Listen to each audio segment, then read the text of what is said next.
All right, welcome back. This is video number 6. It's called You Get One URL. So that's the reality is with Instagram, you get one URL, meaning one place to add your blog, your website, or your offer. It's not like Facebook where you can create a post every single time and put a URL directly to your offer. You get one URL, so you got to choose it wisely. So the question is, what URL should you use? So in this particular video, I just want to let you know that I'm going to talk briefly about the concepts, the fundamentals, and then I'm going to go to Instagram.com and I'll show you what we're looking at. All right, so with Instagram, like I said, you got to choose one spot wisely, right? Now, the secret here is because you're trying to build your brand and your lifestyle, the ideal place to direct them to is just your website, which could be your WordPress site.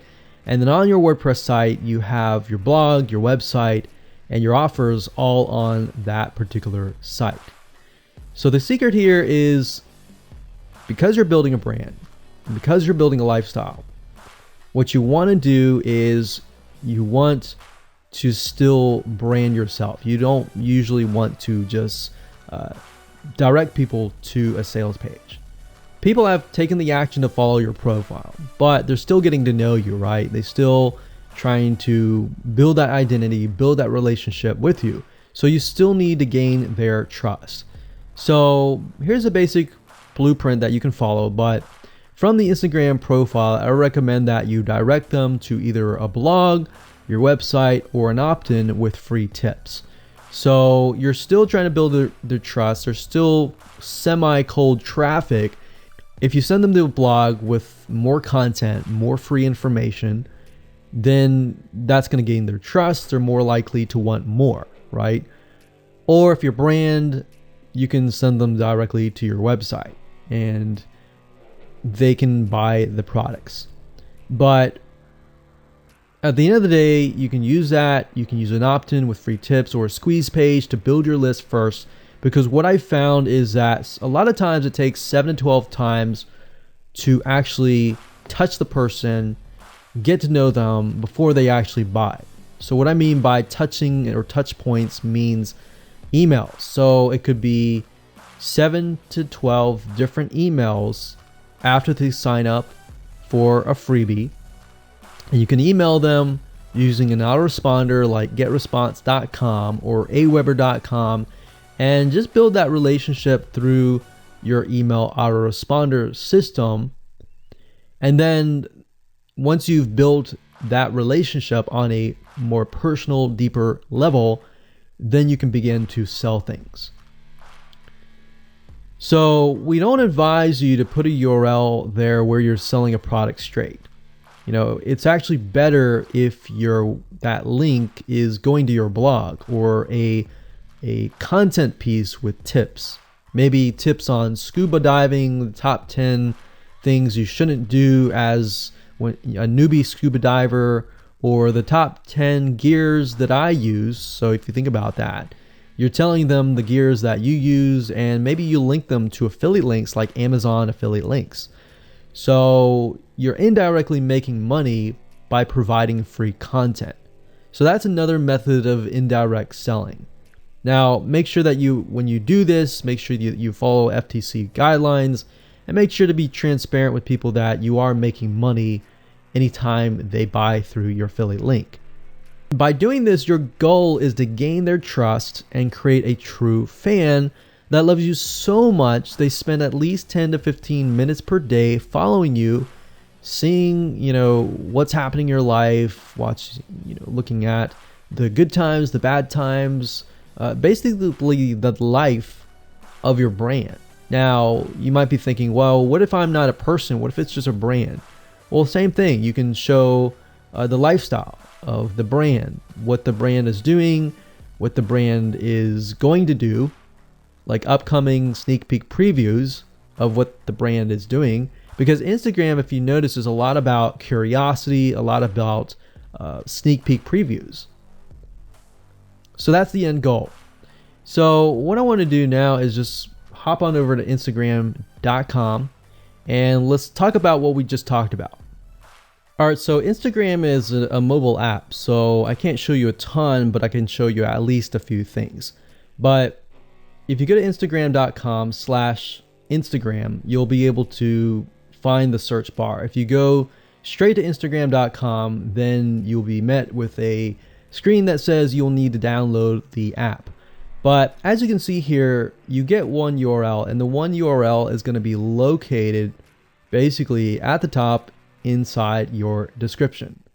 So if you notice, if I take a look at some of these images, let's say this one here, you'll see that it has a lot of text. You got hashtags, so you could use hashtags as a means to direct people to a certain place, but you can't really enter a URL in here. So that's why that one URL has to be used wisely. Now you can see, like I said, with Instagram, their profile, you can see that they're directing you to their blog. They're still trying to gain your trust, right? So they've not directed you to a certain product, but of course that's Instagram. So they could direct you to Instagram.com, but for whatever reason, they chose to direct you to a blog. But let's go up the top here and let's type in scuba diving. And let's just choose this one here. So as you can see, this guy has 696 posts, 117,000 followers, and he is linking right here. So let's see what he's linking to. So scubadiving.com/. So obviously this person doesn't own scubadiving.com. It's a photographer spotlight. So it looks like they're linking here to show you that, hey, I am really a scuba diver.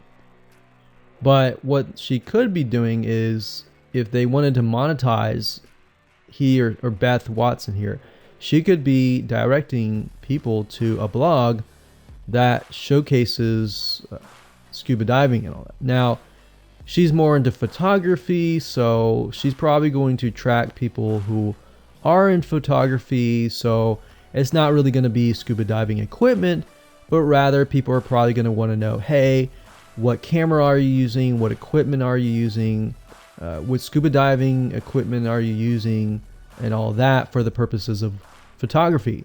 So you see how in this example it may not be necessarily she's selling scuba diving equipment, but rather than she's attracting a specific type of mindset. So you have to get an idea, like, who are you attracting? So in this case, scuba divers who love photography. This person obviously does not have a URL, so he's losing out on, making income, and that's probably not the reason why he's on here. But as you can see here, camping tent, 44,000 followers. He could be redirecting people to a blog. Or you could also do a Shopify store. But a blog would be better because then you're still basically building trust, and you can send them from the blog to a lead capture page where they can get freebies and all that and build your list. So what I found over the years as far as making money goes, building a list is key. If you don't have their name and their email address, or just their email address, then you're going to lose them and they're going to forget about you and all that. So that's why having a URL is so crucial. But those are just some examples of what you can do. You don't have to follow this step by step, but if it makes sense for you just to put a Shopify store, just do a Shopify store. Just don't think too much about it. But these are just some examples of what you can do with the one URL.